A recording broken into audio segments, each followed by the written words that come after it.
What about political influence beyond the US? How often do you speak to President Putin? I don't speak to President Putin. You've never spoken to President Putin? I was on a video call with him once about 5 years ago. Okay. That's the only. Why would you think I speak to President Putin?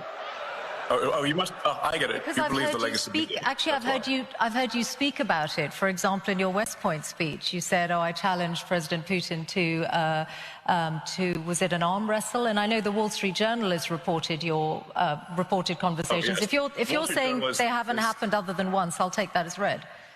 Is there a worse publication on the face of the earth than the Wall Street Journal? I wouldn't use that to line up my cage for parrot droppings. That newspaper is the worst newspaper in the world, if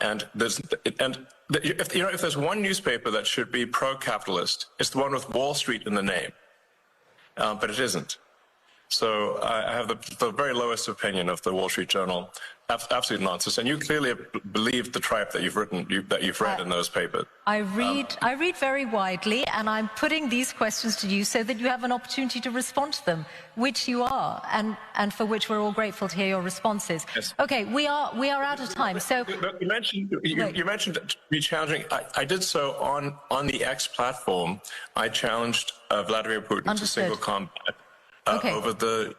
But I didn't talk to him. That was a post on the X platform. Great. That's why I asked you, and you've clarified and explained. Thank you. That's why I was asking whether you have had reported conversations, and you've said you haven't, other than a video call. Okay. Typical legacy media lies. Okay. Listen, I actually thought I might give Grok the last word, because when I asked Grok what your hardest challenge is, it said the strain of managing multiple high-stake ventures